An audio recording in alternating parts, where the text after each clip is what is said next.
అమ్మాయి కోపంతో కుర్చీలోంచి లేవబోయింది. కూర్చో పాపం, తొందరపడకు అని ఒక్కమాటు ఈ బుగ్గ ఆ బుగ్గ ముద్దెట్టుకుని కుర్చీలో కూలద్రోసి నేను మళ్లీ చేతికందకుండా ఎదురు కుర్చీలో వెళ్లి కూర్చొని ఏమీ ఎరిగినట్టు గంభీరంగా నా పలహారం సాగించాను. ఆ అమ్మాయి పలహారం కూడా కాగానే, నువ్వు మీ అక్క పావుగంటలో తయారైతే సినిమాకు వెడదాం, ఆలస్యం చేయక అన్నాను. మా అక్క లేదండి అంది. ఇంట్లో ఉన్న సంగతి నాకు తెలుసుగాని పిచ్చి వేషాలు కట్టిపెట్టి త్వరగా డ్రెస్ వేసుకో. నువ్వొక్కరితివే నాతో సినిమాలో నా పక్కన కూర్చొని కులుకుదామనుకున్నావు కాబోలు. పాపం, నీ సంగతి నాకు తెలుసు, దయచేయి అన్నాను. ఒక్క ఊడాముని నా దగ్గరకు వచ్చి నా మెడ వంచి నన్ను ముద్దెట్టుకొని, Sam, you are very very bad boy, but all the same I love you అని చక్కా పోయింది. 10 నిమిషాల్లోనే వాళ్ళుభయులు తయారై నన్ను చెరో పక్కా రెక్క పట్టుకుని ఎక్కడికని నన్ను అడగకుండానే వాళ్ళ ఇష్టం వచ్చిన సినిమాకు తీసుకువెళ్లారు. కొద్ది రోజులు ఏ పని పాట లేకుండా స్నేహితులందర్నీ తిరగవేస్తూ, ఒక పూట మా మాస్టర్ గారిని కూడా కలుసుకుని తీరిక సమయాల్లో గ్రంథకాలక్షేపం చేస్తూ పరీక్షా ఫలితాలు ఎప్పుడు తెలుస్తాయా అని నిరీక్షిస్తూ కూర్చున్నాను. హఠాత్తుగా ఒక రోజున సాయంకాలం బయటికి వెడదామని అనుకుంటుండగా మా స్నేహితురాలు ప్రత్యక్షమై, నేను సమయానికే వచ్చాను, రండి వెడదాం అంది.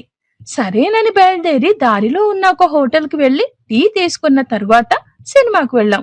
అక్కడ బొమ్మ చూస్తూ ఏవో పిచ్చాపాటి కబుర్లు చెప్తూ మధ్యన, నీ పరీక్షలు అయిపోయినాయా, బాగా రాశారా, నేనేమీ అడ్డు రాలేదు కదా అంది.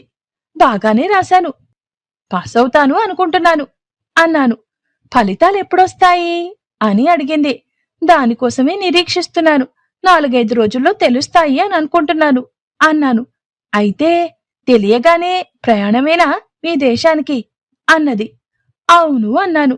చాలా సంతోషం, మీరు కష్టపడి చదువుకున్నారు, పరీక్షలలో ఉత్తీర్ణులై వెడుతున్నారు, మీ భవిష్యత్తు ఎదుర పూలబాటగా ఉంటుంది. ఈ దేశం ఎప్పుడైనా జ్ఞాపకం వస్తే ఇక్కడ వ్యక్తులు కూడా జ్ఞాపకం వస్తారు అనుకుంటున్నాను, మాకంతవరకే ప్రాప్తం అన్నది.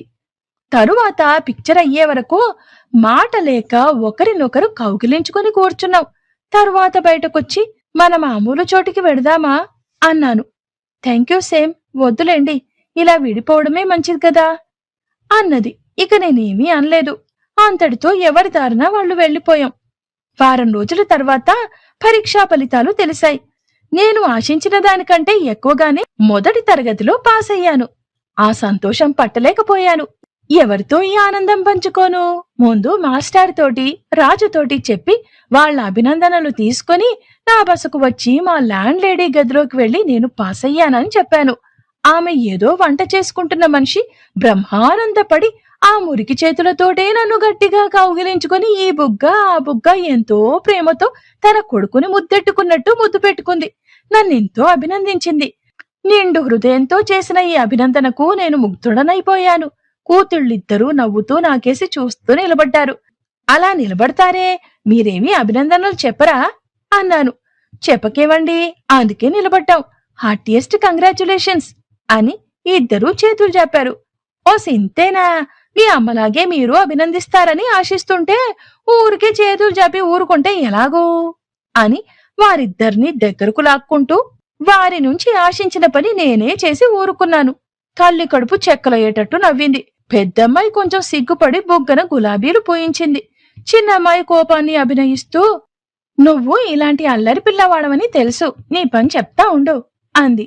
సరే అయితే రా అని చేయి పట్టుకుని నా గదిలోకి లాక్కెడదామని అనుకుంటుంటే నన్ను విదిలించుకుని పారిపోయింది.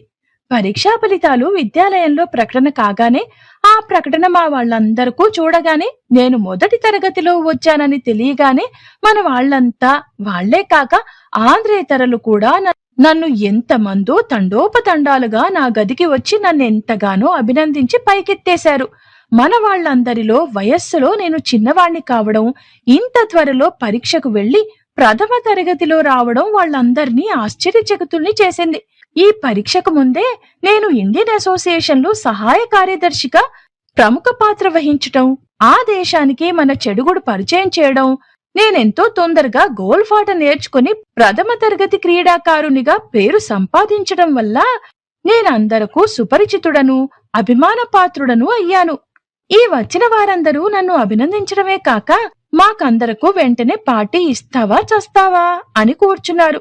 మహాప్రభో, నేనింకా చావదలుచుకోలేదు, అందుకని పార్టీ ఇచ్చుకుంటాను. సాధ్యమైనంత తొందరలోనే ఏర్పాటు చేస్తాను. మా గృహస్థితి బాగుండనప్పుడు ఇలాంటివి వస్తూ ఉంటాయి.